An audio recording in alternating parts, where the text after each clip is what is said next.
Hello everyone, आदाब, अस्सलाम वालेकुम। Welcome back my YouTube channel Noor classes. Myself Mohammad Rizwan. आज आप सभी को मैं इस टॉपिक में, इस कंटेंट में वीबीटी को हम डिस्कस करेंगे। वीबीटी वैलेंस बॉन्ड थ्योरी, और इसी चैप्टर का एक और भी टॉपिक है जो कि बहुत ज़्यादा इम्पॉर्टेंट है एग्जामिनेशन पॉइंट ऑफ व्यू से। ख़ासतौर से यूपी बोर्ड्स के एग्ज़ाम बहुत ही ज़्यादा करीब हैं। इसमें अगर देखेंगे तो सीएफटी बहुत ही ज़्यादा इंपॉर्टेंट है, वीबीटी भी बहुत ज़्यादा इंपॉर्टेंट है। इन दोनों कंटेंट में से कोई एक कंटेंट ज़रूर पूछ लिया जाता है। थोड़ी सी हो सकता है इसमें लैंग्वेजेस के चेंज कर लें, पर पूछा ज़रूर जाता है, या फिर यूपीएससी नेम पूछ लिया जाता है। तो इस चैप्टर से आपको मान के चलते हैं कि कम से कम जो नंबर्स आएंगे वो सॉलिड नंबर के आएंगे, और आपको इसमें से करना होगा, अच्छी तरीके से करना होगा। तो हम चलते हैं, डिस्कस करते हैं वीबीटी को। हमारे साथ बने रहिए, नूर क्लासेस के साथ बने रहिए, वीबीटी को डिस्कस करते हैं। चलते हैं, लिखते हैं, हेडिंग डालते हैं वीबीटी। एक्चुअली वीबीटी क्या होती है, इसको हम इंग्लिश में भी लिखते हैं वैलेंस बॉन्ड थियरी। हिंदी में अगर देखा जाए तो इसको हम कहते हैं संयोजकता बंध सिद्धांत। संयोजकता बंध सिद्धांत। संयोजकता बंध सिद्धांत का मतलब क्या है? चूंकि हम लोग क्लास 11th स्टैंडर्ड में संयोजकता वैलेंसीज को पढ़ रहे थे, और उसके बाद बॉन्ड्स को पढ़ रहे, केमिकल बॉन्डिंग में हमने बॉन्ड एंगल, बॉन्ड लेंथ और बॉन्ड कैसे बनते हैं, लुईस डॉट स्ट्रक्चर, इन सारी चीज़ों को हम लोगों ने क्लास 11th स्टैंडर्ड में डिस्कस किया था। लेकिन आज हम यहाँ पर इसको फिर से डिस्कस कर रहे हैं कि संयोजकता बंध सिद्धांत क्या होता है। कोऑर्डिनेशन कंपाउंड में अगर देखा जाए तो फिर क्या होता है, मान लीजिए आपके पास कोई एग्जांपल ऐसा है CrNH3 6 और पॉजिटिव 3। इस एग्जांपल को अगर हम सॉल्व करें तो किस तरीके से सॉल्व करेंगे बैलेंस बॉन्ड थ्योरी के रेफरेंस में। तो सबसे पहले देखते हैं कि हम यहाँ पर कि सेंट्रल एटम कौन सा है। सेंट्रल एटम स्टूडेंट्स कैसे निकाला जाता है, सबसे पहले हमें इसकी पहचान करनी होती है। और वो पहचान कैसे होती है? पहचान ये है कि जो सबसे इस कंपाउंड में लीस्ट नंबर में हो। लीस्ट नंबर का मतलब क्या होता है? सबसे कम संख्या में हो। तो सबसे कम संख्या में कौन सा है? क्रोमियम है। तो हम यहाँ डायरेक्टली क्या करते हैं, Ca लिखते हैं, सेंट्रल एटम बराबर क्या है आपका? क्रोमियम है। ठीक, जस्ट उसके बाद जो मैक्सिमम नंबर्स में होते हैं उसे हम लिगेंड्स बोलते हैं। लिगेंड ये है, और ये लिगेंड क्या आपका है? NH3 है, अमोनिया है। अच्छा, अमोनिया के पास क्या होता है? अमोनिया के पास एक लोन पेयर होता है, यानी N के पास लोन पेयर होता है। तो लिगेंड क्या होता है? इलेक्ट्रॉन को कोऑर्डिनेशन कंपाउंड्स में इलेक्ट्रॉन पेयर डोनेट करते हैं। क्या करते हैं? इलेक्ट्रॉन पेयर डोनेट करते हैं। क्रोमियम एक्सेप्ट करता है। जो डोनेट करते हैं, इलेक्ट्रॉन पेयर जो डोनेट करते हैं वो लुईस बेस जैसा एक्टिव होते हैं, यानी लुईस बेस जैसा बिहेवियर करते हैं। और जो एक्सेप्टर होते हैं लुईस एसिड जैसा बिहेवियर करते हैं। तो यहाँ पर लिगेंड जो NH3 है वो लुईस बेस जैसा बिहेव करता है। सिंपली अगर हम यहाँ देखें तो हमने क्या देख लिया? सेंट्रल एटम देखा और लिगेंड को देखा। फिर उसके बाद हमें ऑक्सीडेशन नंबर, इस सेंट्रल एटम की ऑक्सीडेशन नंबर जाननी होती है। तो हम क्या करते हैं, सेंट्रल एटम की यानी क्रोमियम की ऑक्सीडेशन नंबर क्या होती है, यहाँ हम लिखते हैं ऑक्सीडेशन नंबर। ऑक्सीकरण संख्या क्या होती है? तो क्रोमियम की अगर देखा जाए ऑक्सीकरण संख्या क्या होती है इसमें, इस कंपाउंड में, तो पहले हम यहाँ पर क्या करते हैं, कैलकुलेट कर लेते हैं ऑक्सीकरण नंबर। देखते हैं, जिसकी हमें निकालनी होती है उसको हम x मेज़र कर लेते हैं, या x मान लेते हैं। उसके बाद अमोनिया की क्या होती है? 0 होती है, यहाँ प्लस है, अमोनिया की 0 होती है। 0 को 6 से मल्टीप्लाई करेंगे तो 0 ही हो जाएगा, यानी यहाँ पर हम 6 से मल्टीप्लाई करें और 0 हो गया। इक्वल टू क्या होता है? यहाँ पर प्लस का 3 है, प्लस का 3 है। अब यहाँ पर क्या हो जाएगा? इसको मल्टीप्लाई करेंगे तो 0 ही होगा, तो x इक्वल टू प्लस का 3, यानी क्रोमियम क्या होता है? प्लस का 3 होता है, यानी इसकी जो ऑक्सीडेशन नंबर होती है वो प्लस का 3 होती है। अब ये जो ऑक्सीकरण की अगर हम डेफिनेशन देखें तो क्या होती है ऑक्सीकरण की डेफिनेशन? उसमें ये कहा गया था कि किसी भी कंपाउंड्स पर, किसी भी एटम्स पर, किसी भी मॉलिक्यूल्स पर जो उस पर रियल या आभासी, जिसको हम कहते हैं वर्चुअल और रियल आवेश होते हैं, चार्जेस होते हैं, उसे हम ऑक्सीडेशन नंबर कहते हैं। या फिर अगर शुद्ध भाषा में हिंदी में देखा जाए तो किसी भी परमाणु पर, किसी भी यौगिक पर, या किसी भी परमाणु एटम पर, मॉलिक्यूल्स पर या यौगिक पर आभासी अथवा वास्तविक आवेश को ही हम ऑक्सीकरण संख्या कहते हैं। तो यहाँ पर क्रोमियम 3 पॉजिटिव है। इसका मतलब ये हुआ कि इसमें से 3 इलेक्ट्रॉन डोनेट हो गए हैं। क्रोमियम ने अपने 3 इलेक्ट्रॉन को डोनेट किया। स्टूडेंट्स, अगर आप केयरफुली देखेंगे तो क्रोमियम कुछ इस तरीके से रहा होगा। क्रोमियम 24 इसका एटॉमिक नंबर होता है। इस फेज में रहा होगा, यानी ये रहा होगा तो इलेक्ट्रिकली न्यूट्रल रहा होगा। क्रोमियम 24 इलेक्ट्रिकली न्यूट्रल होता है।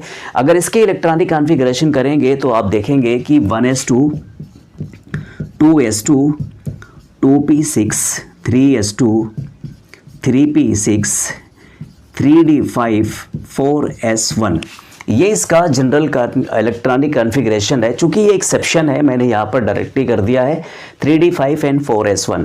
अब इसके बाद अगर क्रोमियम से 3 इलेक्ट्रॉन डोनेट हो गए हैं तो सबसे पहले कौन सा इलेक्ट्रॉन डोनेट होगा, किस शेल का होगा। अगर आउटर मोस्ट शेल की बात की जाए तो आउटर मोस्ट शेल कौन सी आपकी 4s है, उसके बाद 3d है। तो सबसे पहले s से इलेक्ट्रॉन डोनेट होंगे, देन उसके बाद d से इलेक्ट्रॉन डोनेट किए जाएंगे। तो इसका अगर इलेक्ट्रॉनिक विन्यास किया जाए तो क्या हो जाएगा 1s2 2s2 2p6 3s2 3p6। अब यहाँ से क्या होता है, एक इलेक्ट्रॉन यहाँ से डोनेट होता है और 2 इलेक्ट्रॉन यहाँ से डोनेट होते हैं। तो ये हो जाएगा 3d4 हो जाएगा और यहाँ पर हो जाएगा 3d3 होगा। इसको थोड़ा सा 1 मिनट, ये हो जाएगा 3d3 एंड 4s0 हो जाएगा। अगर इसके कंपार्टमेंट्स बनाए जाएं, यानी इस इलेक्ट्रॉनिक विन्यास के कंपार्टमेंट्स बनाए जाएं, तो हम लोग क्या करते हैं, इसको सबसे पहले यहाँ लिखते हैं क्रोमियम 3 पॉजिटिव को हम लास्ट वाली इनकी कॉन्फ़िगरेशन लिखते हैं। तो क्या लिख देते हैं 3d3 एंड 4s0 लिखते हैं।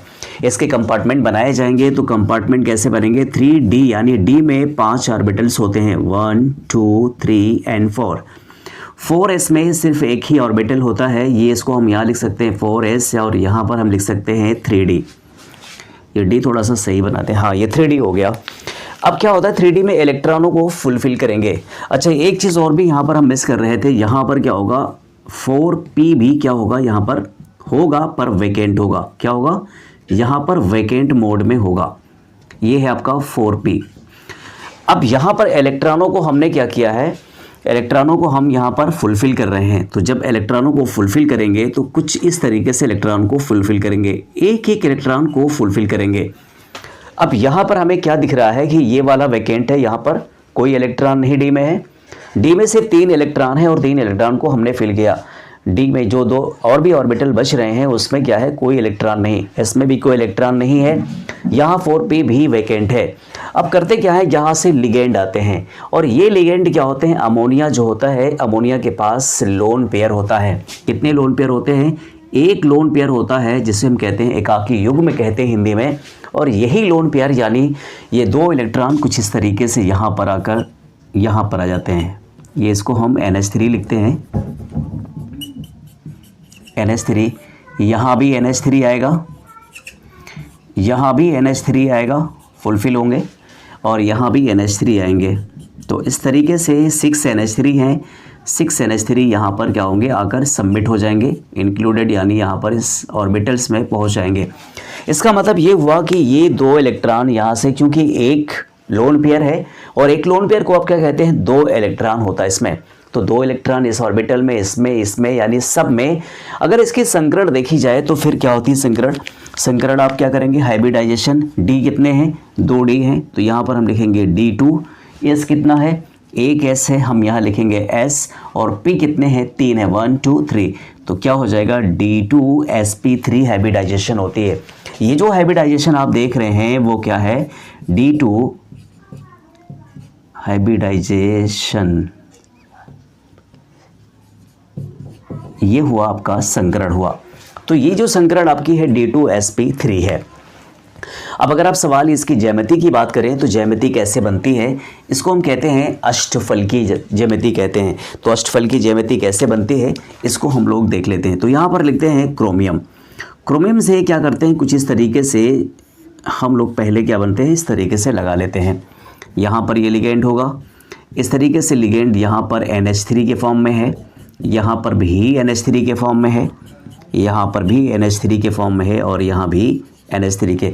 बहुत सारे बच्चों को ये कन्फ्यूज़न होगी कि हमने यहाँ पर कैसे, यहाँ N लगा है, यहाँ N लगा है, यहाँ पर NH3 ऐसे लिखा है। देखिए स्टूडेंट्स, यहाँ पर समझने की बात है, यहाँ पर NH3 N से ही ये क्रोमियम जुड़ेगा, यानी इलेक्ट्रॉन अपने डोनेट करेगा। तो इस तरीके से क्या होगा, और यहाँ से भी इलेक्ट्रॉन डोनेट करके, यानी ये आएगा NH3 यहाँ पर भी, और इस तरीके से भी इलेक्ट्रॉन क्या आएंगे, इस तरीके से जुड़ेंगे। इसको हम कहते हैं ऑक्टाहेड्रल स्ट्रक्चर इसकी होगी। क्या होगी? ऑक्टाहेड्रल। ये मैं थोड़ा सा इस तरीके से बना दे रहा हूँ।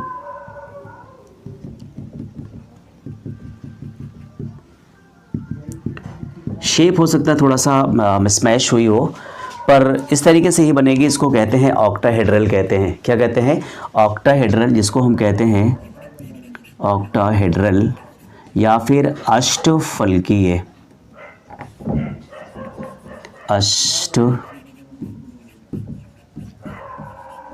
अष्टफलकीय कहते हैं। अब अष्टफलकीय कहते हैं। एक चीज़ और भी थोड़ी सी हम यहाँ समझने की चीज़ थी कि यहाँ पर ये इलेक्ट्रॉन जो इनके ऑर्बिटल्स में एक एक सिंगल इलेक्ट्रॉन है, क्या ये इलेक्ट्रॉन पेयर होते हैं या नहीं होते हैं? जब ये दुर्बल लिगेंड होता है, या दुर्बल लिगेंड यानी इसका हम कह सकते हैं वीक लिगेंड होते हैं, वो वीक लिगेंड क्या करते हैं? युग्मन नहीं करते हैं, पेयरिंग इलेक्ट्रॉन की नहीं करते हैं, बल्कि क्या होता है, वो वैसे जो स्पेस होती है, जो वैकेंट ऑर्बिटल्स होते हैं, उसी में जाकर कोई जो भी लिगेंड्स होता है उसमें चला जाता है, बल्कि जो इलेक्ट्रॉन फुलफिल इलेक्ट्रॉन ऑर्बिटल्स होते हैं उसमें वो पेयरिंग नहीं करते हैं। कहने का सेंस ये है कि अगर मान लीजिए आपके घरों में, मैं अक्सर आप लोग घरों में देखते हैं, जब कोई ख़ास मेहमान आता है तो रूम्स क्या होते हैं, जिस रूम में हम सोते हैं उस रूम में निकाल दिया जाता है, हटा दिया जाता है कि आप आज बाहर जाइए, दूसरे रूम में या दूसरे कमरे में दो लोगों के साथ शिफ्ट हो जाइए। पर अगर कोई ऐसा मेहमान आता है जो हमेशा आने वाला होता है और कई बार आ चुका है, बहुत ख़ास नहीं है, तो उसे कहीं बरामदे में या फिर जहाँ खाली जगह है वहीं पर ही लिटा दिया जाता है। हम अपने कमरे को साफ़ या अपने कमरे को नहीं छोड़ते हैं, कहीं और शिफ्ट नहीं होते हैं। उसी तरीके से अगर आप देखेंगे यहाँ पर, तो यहाँ पर जो खाली है उसी में यहाँ पर ये इलेक्ट्रॉन फुलफिल होते हैं, पर ये युग्मन नहीं करते। तो वीक लिगेंड्स की जो प्रॉपर्टी होती है वो पेयरिंग नहीं कराता है, युग्मन नहीं कराता है, बल्कि जो वैकेंट ऑर्बिटल्स होते हैं उसी में जाकर वो क्या होते हैं, इलेक्ट्रॉन फुलफिल करते हैं। तो क्या हुई, ज्यामिति का भी पता चल गया, संग्रहण का भी पता चल गया। अभी इसमें ये देखना है कि इसका जो चुंबकीय आघूर्ण है वो क्या होता है। चुंबकीय आघूर्ण की बात करते हैं तो यहाँ पर सबसे पहले देखते हैं कि इसमें अनपेयर्ड इलेक्ट्रॉन कितने हैं। तो अनपेयर्ड इलेक्ट्रॉन से कई चीज़ें हमें पता चलती हैं। अनपेयर्ड इलेक्ट्रॉन का मतलब अयुग्मित इलेक्ट्रॉन। तो इसमें क्या दिख रहा है, 3 अयुग्मित इलेक्ट्रॉन दिख रहे हैं, यानी 3 अनपेयर्ड इलेक्ट्रॉन। ये देख रहे हैं, ये आपके पास 3 अनपेयर्ड इलेक्ट्रॉन है। तो 3 अनपेयर्ड इलेक्ट्रॉन होने का मतलब क्या है, 3 अनपेयर्ड इलेक्ट्रॉन। इसका मतलब क्या होगा, ये कलरफुल होगा। क्या होगा, कलरफुल होगा, यानी इसको हम हिंदी में कहते हैं रंगीन होना। क्या होना, ये रंगीन होता है, कलरफुल होता है। क्यों? चूंकि अयुग्मित इलेक्ट्रॉन क्या होती है, वो इलेक्ट्रॉन ऊपर नीचे जंप करते हैं, मूवमेंट करते हैं, तो फिर कलर वो छोड़ते हैं या फिर कलर वो शो करते हैं, प्रदर्शित करते हैं। दूसरी चीज़ यह है कि उसका अगर हम चुंबकीय आघूर्ण की बात करते हैं, अच्छा जब अनपेयर्ड इलेक्ट्रॉन होगा तो वो फिर क्या होगा, पैरा मैग्नेटिज्म भी कैरेक्टर शो करेगा। कौन सा, पैरा मैग्नेटिज्म, जिसको हम कहते हैं अनुचुंबकीय, अनुचुंबकीय गुण प्रदर्शित करता है, अनुचुंबकीय गुण प्रदर्शित करता है। एक चीज़ तो ये हो गई। दूसरी चीज़ अगर आप देखेंगे तो इसमें एक चीज़ और भी होती है, इसका चुंबकीय आघूर्ण। तो चुंबकीय आघूर्ण क्या होता है, चुंबकीय आघूर्ण बराबर √n+2। ये फार्मूला होता है। इस पर अगर आप निकालेंगे तो इसका आंसर क्या हो जाएगा, कितने अनपेयर्ड है, 3 अनपेयर्ड इलेक्ट्रॉन है, तो क्या हो जाएगा, √3 + 2 बराबर क्या हो जाएगा, 3 2 5 6 5 3 15 √15। इसकी वैल्यू जो आएगी 3 3 का 9 या 3.72 BM, ये इसका आंसर आएगा। चुंबकीय आघूर्ण ये होता है 3.72 बोर मैग्नेटॉन इसको हम कहते हैं। तो हमने क्या देखा, बैलेंस बॉन्ड थ्योरी के हिसाब से या रेफरेंस से संयोजकता बंध सिद्धांत को हमने क्रोमियम NH36 या 3 पॉजिटिव को इस तरीके से पहले लिगेंड को देखा, उसके बाद पहले सेंट्रल एटम को देखा, फिर लिगेंड को देखा, उसकी ऑक्सीडेशन नंबर निकाली, उसके बाद हमने इलेक्ट्रिकली न्यूट्रल यानी 24 क्रोमियम का हमने इसको इलेक्ट्रॉनिक कॉन्फ़िगरेशन किया, फिर जस्ट उसके बाद हमने ऑक्सीडेशन नंबर निकाला। फिर ऑक्सीडेशन नंबर का मतलब होता है कि इसमें इलेक्ट्रॉन 3 डोनेट किए हुए होते हैं। उस तरीके से अब जब इसका इलेक्ट्रॉनिक कॉन्फ़िगरेशन किया तो 3d3n4s0 होता है। हमने ऑर्बिटल्स को बनाया और ऑर्बिटल में हमने इलेक्ट्रॉनों को फिल किया। अनपेयर्ड इलेक्ट्रॉन होने का मतलब क्या होता है, वो कलरफुल होते हैं और वो पैरामैग्नेटिज्म शो करते हैं या अनुचुंबकीय गुण प्रदर्शित करते हैं। साथ वो चुंबकीय अगुण की बात अगर करें तो यहाँ पर n+n+2 होता है, √n+2 होता है, जिसमें √15 आता है और इसकी जो वैल्यू है 3.72 BM बोर मैग्नेटॉन आती है। इसके स्क्रीनशॉट स्टूडेंट्स। अब हम लोग चलते हैं एक अलग एग्जाम्पल की तरफ, जहाँ पर हम लोग पढ़ते हैं आंतरिक कक्षक संकुल पढ़ेंगे। या आंतरिक कक्षक संकुल का मतलब होता है इनर ट्रांजिशनल या फिर इसको हम कहते हैं inner orbital complex. Inner orbital complex यहाँ हम इंग्लिश में लिखते हैं इनर ऑर्बिटल कॉम्प्लेक्स। आंतरिक, इसको हम लिखते हैं हिंदी में आंतरिक कक्षक संकुल। ये हुआ आंतरिक कक्षक संकुल। इसका मतलब क्या है? इसका मतलब ये है कि हम एक लिगेंड्स को, ऐसे लिगेंड्स को ले रहे हैं जो स्ट्रांग लिगेंड्स होते हैं, और जो स्ट्रांग लिगेंड्स होते हैं उनके बारे में हम लोग कैसे करते हैं। मान लीजिए आपके पास एक एग्जांपल है FeCN6-3, ये आपके पास एग्जांपल है। इस एग्जांपल को जब आप सॉल्व करेंगे तो आपको ये पता चलेगा कि ये किस तरीके से आंतरिक कक्षक संकुल का जो एग्जांपल है या फिर हम VBT को जो डिस्कस कर रहे हैं वो किस तरीके से इसको हम फॉलोअप कर रहे हैं। चलिए इसको शुरू करते हैं। सबसे पहले हमें ये जानना है कि इसमें सेंट्रल एटम कौन सा है। तो सेंट्रल एटम जो लीस्ट नंबर में होता है उसे हम सेंट्रल एटम कहते हैं। तो लीस्ट नंबर में कौन सा है आपका सेंट्रल एटम? मैं शॉर्ट फॉर्म में लिख रहा हूँ, ये है Fe, सबसे लीस्ट नंबर में है और हायर एटॉमिक नंबर वाला है, इलेक्ट्रोपॉजिटिविटी भी है इसमें, तो सेंट्रल एटम हो गया। दूसरा हम लिगेंड के बारे में जानते हैं। तो लिगेंड क्या होता है? जो ह्यूज नंबर में या मैक्सिमम नंबर में होता है उसे हम लिगेंड्स बोलते हैं। तो लिगेंड किस में होती है? ये Cn आपका लिगेंड है। अब इस Cn लिगेंड है, पर उसके बाद इसकी ऑक्सीकरण नंबर यानी सेंट्रल एटम की ऑक्सीकरण नंबर हम जानते हैं या फिर ज्ञात करते हैं या फिर जानना चाहते हैं। तो पहले क्या करते हैं हम, इसकी ऑक्सीकरण संख्या अगर निकाली जाए तो फिर क्या होता है, यहाँ पर ये इसको हम x मान लेते हैं। इसकी Cn की क्या होती है? -1 होती है, प्लस ये हो जाएगा -1। तो इसकी हम -1 लिखते हैं। कितने हैं? 6 हैं। इक्वल टू कितना है? -3 है। तो ये हो जाएगा x प्लस माइनस का मल्टीप्लिकेशन क्या हो जाएगा? माइनस हो जाएगा। 6 इक्वल टू -3।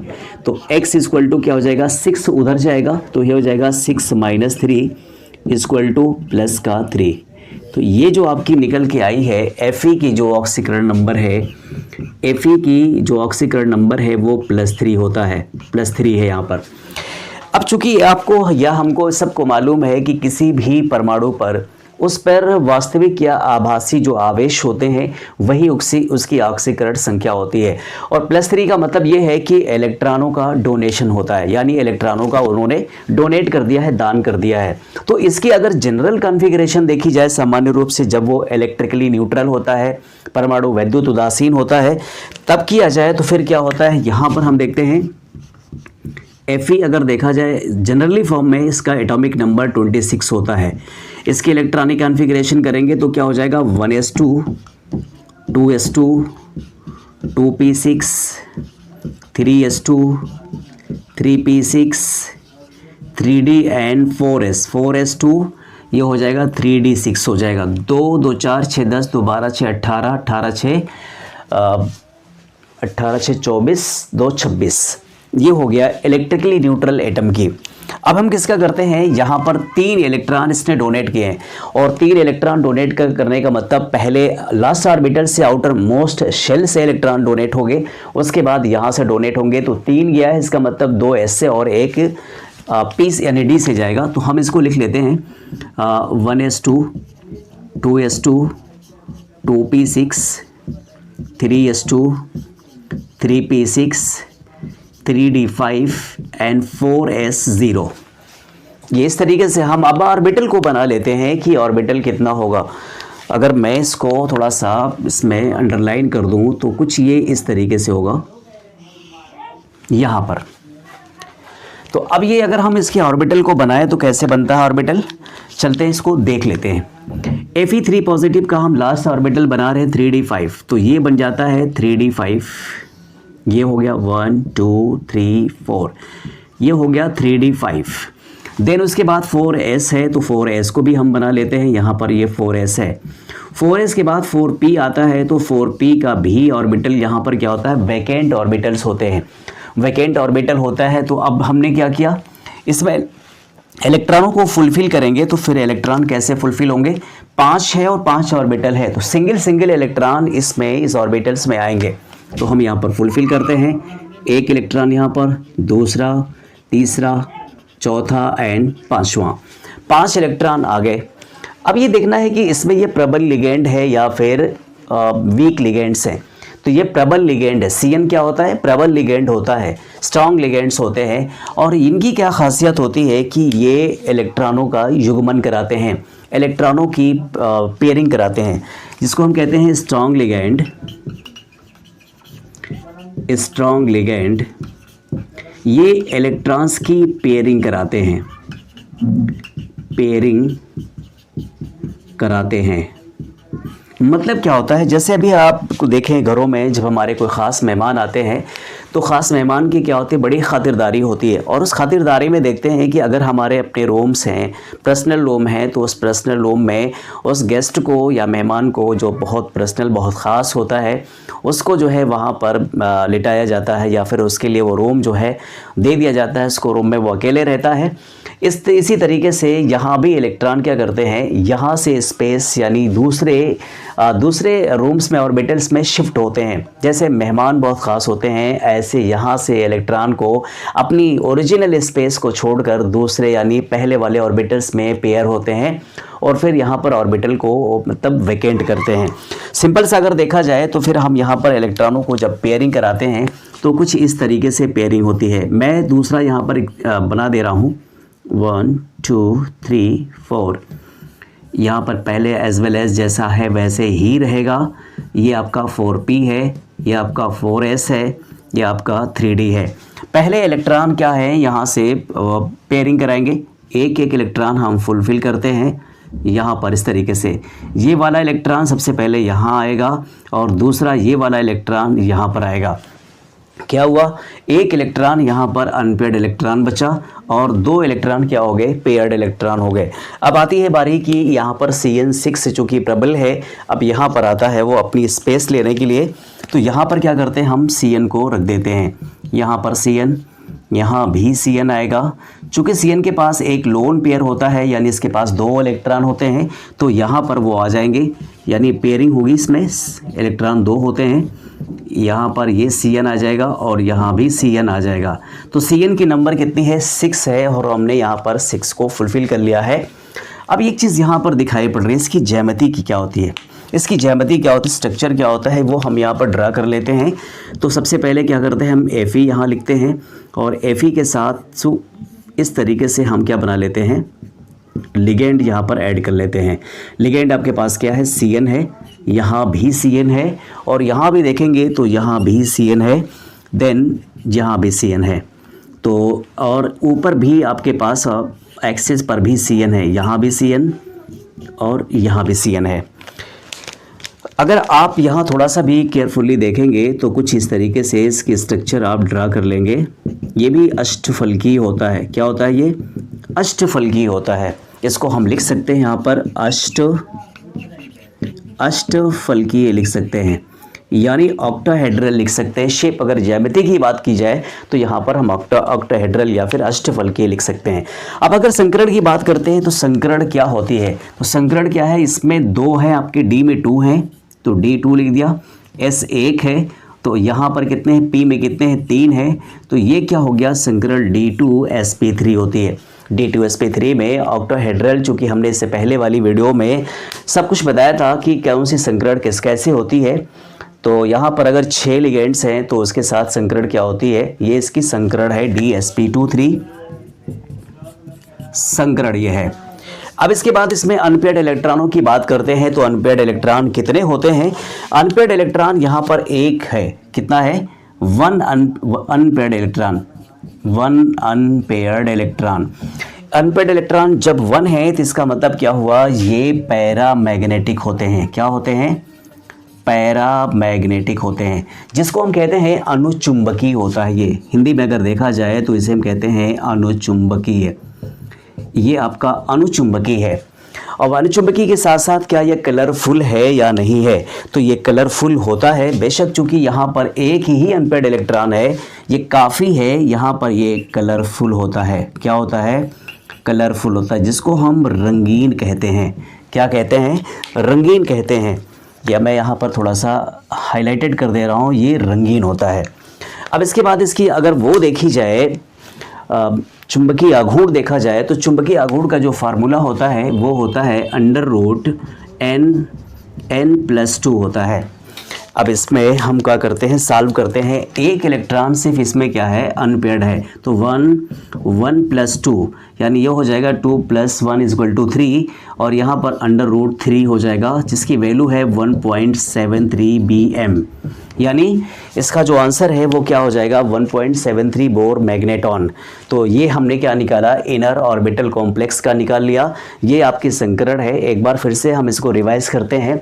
Fe6 इसकी ऑक्सीडेशन नंबर, सबसे पहले सेंट्रल एटम को जानेंगे, फिर उसके बाद हम उसके लिगेंड्स को जानेंगे, ऑक्सीडेशन नंबर उसकी जानेंगे सेंट्रल एटम की, फिर उसका कॉन्फ़िगरेशन करेंगे, जनरल कॉन्फ़िगरेशन करेंगे, फिर उसके बाद जो है Fe3+ का हम कॉन्फ़िगरेशन करेंगे, देन इसके ऑर्बिटल्स बनाएंगे और उसमें इलेक्ट्रॉनों को फिलफिल करेंगे, फिर जो डोनेटेड है यानी 3D Fe3 का Fe+3 का जो है हम लास्ट ऑर्बिटल हम शो कर रहे हैं, उसको हम यहाँ पर शो कर रहे हैं। देन इसके बाद फिर जो है इलेक्ट्रॉनों को, जो आपके पास लिगेंड्स है उस वैकेंट्स ऑर्बिटल में फुलफिल करते हैं इलेक्ट्रॉन, और जो संकरण निकल के आती है D2sp3 होती है। इसमें एक ही अनपेयर्ड इलेक्ट्रॉन होता है जो कि पैरामैग्नेटिक होता है या अनुचुंबकीय कहते हैं, ये कलरफुल होता है, रंगीन होता है, और इसका जो चुंबकीय आघूर्ण होता है वो 1.73 आता है, bm आता है, यानी बोर मैग्नेटॉन आता है। इसके स्क्रीनशॉट ले लीजिए।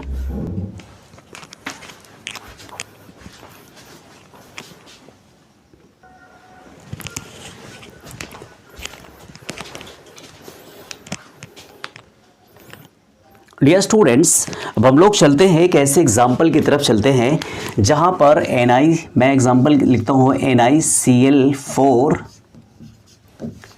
2 नेगेटिव, और एक और एग्जाम्पल है, मैं थोड़ा सा यहाँ पर हाफ कर देता हूँ इसको, NiCN4 2 नेगेटिव। दो ऐसे एग्जाम्पल हैं। एक एग्जाम्पल में यहाँ पर अगर देखें जो हमारे लेफ्ट साइड में है, यहाँ पर Cl4 है, यहाँ पर CN4 है, बाकी सारी चीज़ें क्या है, सेम है। अब इसमें हमें क्या करना है, पहचानना है। आपको इस तरीके से करा देंगे इसको कि आप बिल्कुल जो है VBT आपको कभी नहीं भूलेगी, और VBT जब नहीं भूलेगी तो फिर आप अच्छी तरीके से एग्ज़ाम्स में करेंगे। आपको एक सॉलिड नंबर मिलेगा, अगर वो 4 नंबर का है या 5 नंबर का है तो आप कहीं परेशान होने की ज़रूरत नहीं है, आपको पूरे के पूरे नंबर मिलेंगे। पर आप थोड़ा सा पेशेंस रख के, थोड़ा सा ध्यान दे के, कंसंट्रेट होके विद डिसिप्लिन इसको सीखिए, बहुत मज़ा आएगी। बहुत इजी है, सिर्फ थोड़ा सा समझना है आपको, पेशेंस यानी आपको टाइम देना है। जब भी आप टाइम देते हैं किसी भी चीज़ पर, तो इसका मतलब ये होता है, मान के चलते हैं कि आप उसको लिसन करते हैं, सोचते भी हैं और समझते भी हैं, और उसको यानी सुनते भी हैं। तो हम क्या करते हैं, अब चलते हैं इसके एग्जाम्पल की तरफ सॉल्व करने। सबसे पहले हम यहाँ पर सेंट्रल एटम की पहचान करते हैं। तो सेंट्रल एटम की पहचान अब हमें करनी आ ही गई है कि यहाँ पर जो सबसे कम नंबर में होती है वही जो है सेंट्रल एटम है। उसके बाद हम लिगेंड की बारी देखते हैं कि लिगेंड क्या होता है। तो लिगेंड में क्या है, जो सबसे ज़्यादा नंबर में है उसे हम लिगेंड कहते हैं। यहाँ पर Cl जो है वो लिगेंड है। अच्छा, एक लिगेंड और भी हम जानते हैं कि लिगेंड क्या ये दुर्बल है या प्रबल है, वीक लिगेंड है या फिर स्ट्रॉन्ग लिगेंड है। यहाँ पर ये क्या है, वीक लिगेंड है। कौन सा लिगेंड है, वीक लिगेंड है। ठीक, तो ये वीक लिगेंड है यानी ये कमज़ोर होता है। तो चलते हैं इसकी ऑक्सीडेशन नंबर निकालते हैं। किसकी ऑक्सीडेशन नंबर निकालना, हमें निकालना है Na की। तो Na को हम क्या मान लेते हैं, X मान लेते हैं। और उसके बाद चूँकि Cl की -1 होती है तो प्लस -1 इंटू 4, कितने Cl हैं, 4 Cl हैं, इक्वल टू -2। तो ये क्या हो जाएगा, x - 4 इक्वल टू -2। तो x इक्वल टू क्या हो जाएगा, 4 - 2। तो x इक्वल टू हो जाएगा +2 होगा। यानी कि यहाँ पर निकल की जो ऑक्सीडेशन नंबर है वो +2 है। कितनी है, निकल की जो ऑक्सीडेशन नंबर है वो +2 है। अब इसका इलेक्ट्रॉनिक कॉन्फ़िगरेशन किया जाए, जनरल कॉन्फ़िगरेशन पहले कर लेते हैं। तो निकल का जो एटॉमिक नंबर होता है वो 28 होता है। अगर इसका इलेक्ट्रॉनिक कॉन्फ़िगरेशन किया जाए 1s2 2s2 2p6 3s2 3p6 3d and 4s2। हम यहाँ क्या करते हैं, पहले काउंट कर लेते हैं। थोड़ा सा ये काउंट इसी तरीके से आप करेंगे तो शायद गलत नहीं होगा। 2 2 4 6 10 2 12 6 18 18 2 20 8 28, यहाँ पर 8 हो जाएगा। अब क्या कह रहा है कि 2 ही इलेक्ट्रॉन यहाँ से निकलने हैं। कहाँ से, एस से 2 इलेक्ट्रॉन निकलने हैं। तो मैं सेम है, सेम यहाँ पर सारी चीज़ें सेम है। यहाँ पर देखिए यहाँ तक सब सेम है। तो मैं यहाँ पर क्या करता हूँ, उसको यानी 2 2 4 6 10 2 12 6 18, मैं इसको क्या ऐसे भी लिख सकता हूँ, आर्गन। आर्गन का कितना होता है, 18 होता है। तो हम आर्गन लिख सकते हैं। और उसके बाद क्या करते हैं, 3d8 4s0 हम लास्ट ऑर्बिटल के लिख रहे हैं और इस 2 लास्ट ऑर्बिटल को हमने लिखा है। तो चलते हैं हम यहाँ से शुरू करते हैं। थोड़ा सा आप केयरफुली देखिएगा, जगह कम है, फ्रेम में हो सकता आ रहा होगा। एंजॉय लीजिए, दिस सेशन का एंजॉय लीजिए आप। यहाँ पर 3d8 में निकल को इस तरीके से लिखता हूँ, निकल 2 पॉजिटिव, और ये लास्ट ऑर्बिटल आपका है 3d8 एंड 4s0। सबसे पहले हम क्या करते हैं, इसके डब्बों को बनाते हैं। जब इसके डब्बों को बनाते हैं, कंपार्टमेंट्स ऑर्बिटल को शो करते हैं, तो 3d8 इस तरीके से होगा, 1 2 3 4 4s ये इस तरीके से। और यहाँ पर क्या हो जाएगा, 4p भी हो जाएगा। ये हो जाएगा 4p, ये हो जाएगा 4s, ये हो जाएगा आपका 3d। अब इलेक्ट्रॉनों को अगर फुलफिल करें तो कैसे इलेक्ट्रॉन होते हैं, इसमें 8 इलेक्ट्रॉन होते हैं। पहले हम एक एक सिंगल इलेक्ट्रॉन भरते हैं। चलिए एक एक इलेक्ट्रॉन हमने भरा, 1 2 3 एंड 4, 1 2 3 4 एंड 5 हो गया। अब 3 और इलेक्ट्रॉन आते हैं। तो 3 इलेक्ट्रॉन कैसे भरेंगे, यहाँ पर इस तरीके से भरेंगे, यानी पेयर कर देंगे। तो ये हो गया आपका 3d5 3d8 हो गया, 2 2 4 2 6 2 8 हो गया। 4s में 0 है, 4s में 0 इलेक्ट्रॉन है, 4p में है ही नहीं। अब क्या करते हैं, अब हमारे पास ऐसा लिगेंड है, वो लिगेंड को हम कहाँ लाते हैं, यहाँ पर लाते हैं। तो इसमें क्यों क्या होता है, चूँकि ये वीक लिगेंड होता है, ये पेयर्ड नहीं करते हैं, यानी इलेक्ट्रॉन युग्मन नहीं होते हैं। तो सिंपल सा हम क्या करते हैं, यहाँ पर लिख देते हैं Cl, यहाँ भी Cl को यहाँ लिखते हैं, Cl यहाँ पर इलेक्ट्रॉन अपने देते हैं और Cl यहाँ देते हैं। अब ये क्या हो जाता है, एक S है और P में कितने हैं, 3 है। तो इसकी जो संकरण आ रही है वो संकरण आ रही है sp3 आ रही है। क्या आ रही है, sp3 आ रही है। और आप sp3 को जानते हैं कि वो sp3 क्या होती है, टेट्राहेड्रल होती है। तो ज्यामिति की बात अगर आप करेंगे तो ज्यामिति क्या होती है इसकी, मान लीजिए आपके पास ये Na है, यहाँ पर कुछ इस तरीके से होता है, ये Cl है, यहाँ भी Cl, यहाँ भी और यहाँ भी। तो ये क्या जो स्ट्रक्चर्स होती हैं वो क्या कुछ इस तरीके से होती हैं, इस तरीके से स्ट्रक्चर्स होती हैं। तो ये आपने देख लिया संकरण होता है। अब इसमें एक चीज़ और भी देखनी है, क्या यहाँ पर ये पेयर्ड या अनपेयर्ड इलेक्ट्रॉन है, कितने हैं, 2 अनपेयर्ड इलेक्ट्रॉन है। ये देखिए मैं यहाँ पर गोला कर रहा हूँ, 2 अनपेयर्ड इलेक्ट्रॉन है, 2 अनपेयर्ड इलेक्ट्रॉन है। इसका मतलब क्या हुआ, इसका मतलब ये हुआ कि ये क्या करते हैं, ये पैरामैग्नेटिक होते हैं। क्या होते हैं, पैरामैग्नेटिक होते हैं, जिसको हम अनुचुंबकीय कहते हैं, और जब ये अनुचुंबकीय होता है तो चूंकि पैरामैग्नेटिक होने की कंडीशन में ये कलरफुल भी होते हैं। क्या होते हैं? कलरफुल, या इसको हम कहते हैं रंगीन होते हैं। और रंगीन होने की कंडीशन में अगर इसका हम अगर विद्युत चुंबकीय आघूर्ण अगर देखा जाए, चुंबकीय आघूर्ण बराबर क्या होता है? N+2 चुंबकीय आघूर्ण। इसको हम यहाँ लिख देते हैं चुंबकीय आघूर्ण बराबर, चलिए निकालते हैं कितने हैं यहाँ पर? 2 हैं, तो यहाँ पर हम क्या लिखते हैं? √2 और 2 + 2, ये हो जाएगा 2 दूनी 2 2 4 और 4 दूनी 8, यानी √8। तो √8 का 2 पॉइंट समथिंग होगा, 4 चुक्का 2 दूनी 4, ये हो जाएगा 2 पॉइंट समथिंग, ये आएगा 2 पॉइंट समथिंग आएगा। तो ये आपका हो जाएगा 2 पॉइंट समथिंग Bm हो जाएगा, बोर मैग्नेटॉन होगा। तो इस तरीके से हमने क्या निकाला? NiCl4 नेगेटिव का। जस्ट यहाँ पर हम क्या करते हैं? NiCN4 का निकालते हैं। तो NiCN4 को निकालने के सबसे पहले हम यहाँ पर सेंट्रल एटम देखते हैं। सेंट्रल एटम आपका सबसे लीस्ट नंबर में Ni है। लिगेंड की बारी आती है, तो लिगेंड क्या होता है? सबसे ज़्यादा नंबर में होने वाले को हम कहते हैं लिगेंड, यानी यहाँ पर Cn है।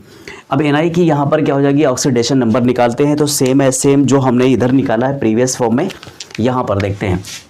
इसको हम मान लेते हैं x, और ये हो जाता है -1, Cn की -1 होती है, प्लस -1 × 4 = -2, तो ये हो जाएगा x - 4 = -2, तो x = 4 - 2 = +2। तो यहाँ पर जो निकल की आ रही है वो आ रही है +2 ऑक्सीकरण नंबर। तो +2 ऑक्सीकरण नंबर का मतलब क्या होता है?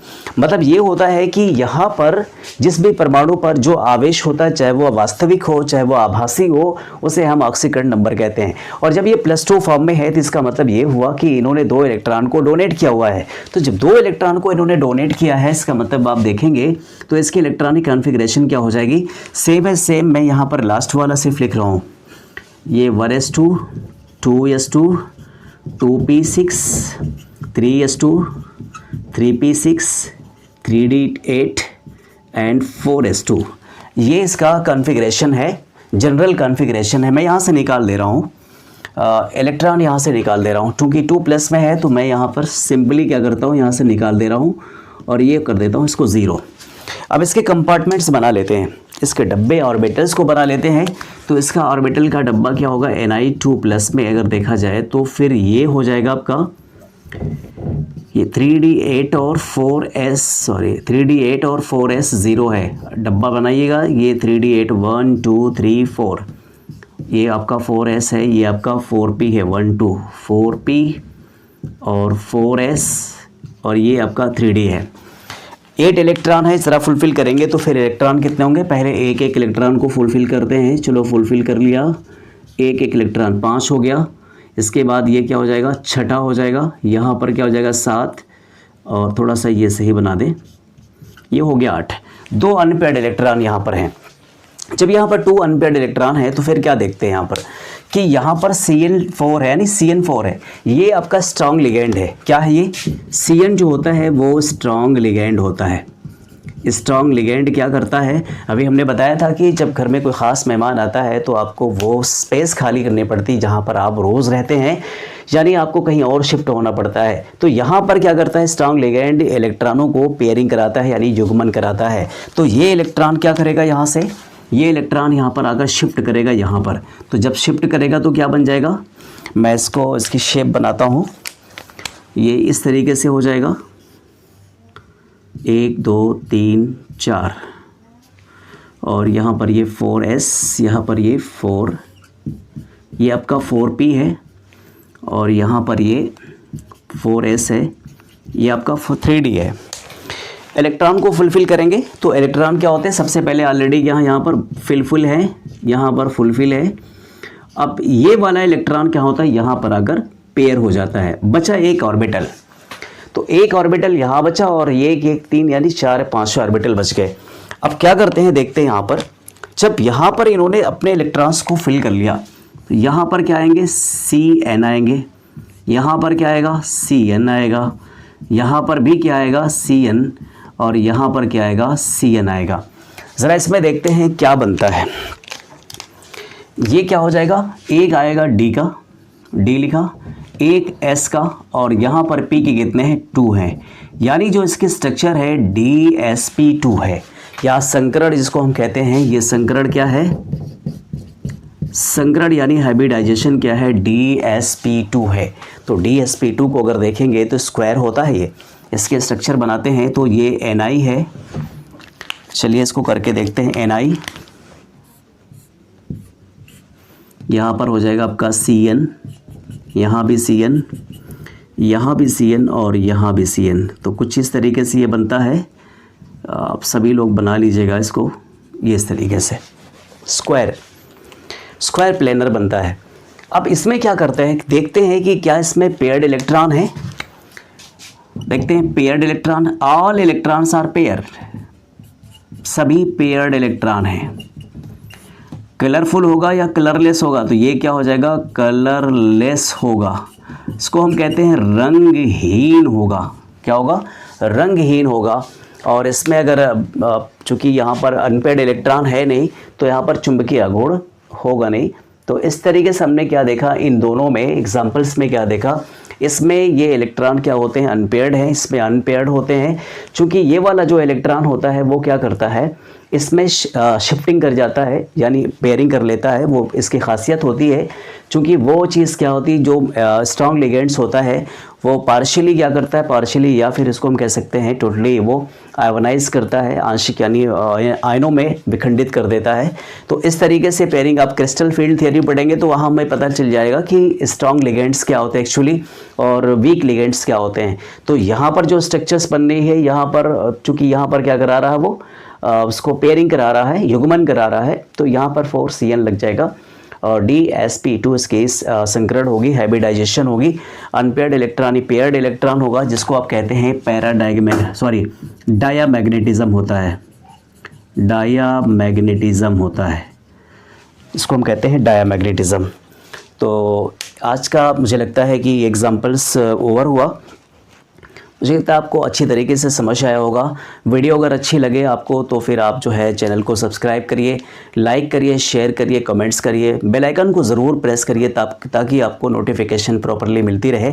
मुझे लगता है कि एग्ज़ाम के हिसाब से आपको बहुत अच्छी तरीके से ये डिस्कस किया गया है, आपको समझ भी आया होगा। थोड़ा सा आपको प्रॉपरली ध्यान देना है कि आप जब एग्ज़ामिनेशन बहुत ही ज़्यादा करीब हैं तो बहुत सेलेक्टेड टॉपिक्स को पढ़ना है, बहुत ज़्यादा इधर उधर की चीज़ें, बहुत सारे मैटर्स, बहुत सारे कंटेंट्स नहीं पढ़ने हैं, सेलेक्टेड और इम्पोर्टेंट्स कंटेंट पढ़ने हैं, और उसमें एक स्ट्रेटजी बनाकर पढ़ना है कि हमें ये सारी चीज़ें, और उसके पीछे जो बिहाइंड क्वेश्चन होते हैं, उसके लैंग्वेजेस जो चेंजेस होती हैं, उन लैंग्वेजेस को भी माइंड करके देखना है कि किस तरीके से क्वेश्चन पुटअप होते हैं। क्या उसमें से एक पूरा क्वेश्चन साफ साफ सिंपल सा होता है, और फिर बहुत बार ऐसा होता है कि उसमें से स्प्लिट कर देते हैं, कट करके दूसरी लैंग्वेज का यूज़ करके उसी में दूसरा क्वेश्चन और ऐड कर देते हैं। हम लोग चूँकि हमें याद करने की जो तरीका हमारा है वो एक सिंपल सा है, फिर हमें हर चीज़ को समझना होगा, अपने से क्वेश्चन रेज करके कॉपीज़ पे लिखना होगा, कॉपीज़ को बेहतरीन अंदाज में उसको कवर अप करना है, लिखना है। तो मुझे लगता है कि ये सारी चीज़ें आप करेंगे, और आशा और उम्मीद है कि आप अच्छा कुछ करेंगे, स्कोर करेंगे अपने मार्क्स को, यानी यूपी बोर्ड्स के एग्ज़ाम में अच्छे नंबर से स्कोर करेंगे। फिर जो कॉम्पिटिटिव एग्ज़ाम्स हैं उसमें भी बहुत अच्छा करेंगे। कॉम्पिटिटिव एग्ज़ाम में और इसमें जो आपका एकेडमिक एग्ज़ाम है थोड़ा सा डिफरेंस होता है, ये थोड़ा सा हम कहें या मेजर डिफरेंस होता है। कॉम्पिटिटिव एग्ज़ाम का मतलब ये होता है कि आपको क्वेश्चंस को रेज़ करना है, जहाँ पर आप सोचना बंद करते हैं जो एग्ज़ामिनर होता है वहाँ से क्वेश्चन को रेज़ करता है, यानी एवरी बिहाइंड लाइन से क्वेश्चन वो रेज़ करता है। तो वो आपको समझना होगा कि आप कैसे वन लाइन से कितने क्वेश्चन को रेज़ करके किस किस तरीके से रेज़ करते हैं, ताकि आप जो है उसे समझ पाएँ और आप उसको स्कोर कर पाएँ, अच्छी तरीके से सॉल्व कर पाएँ, रिजॉल्व कर पाएँ। Thanks for watching Noor classes.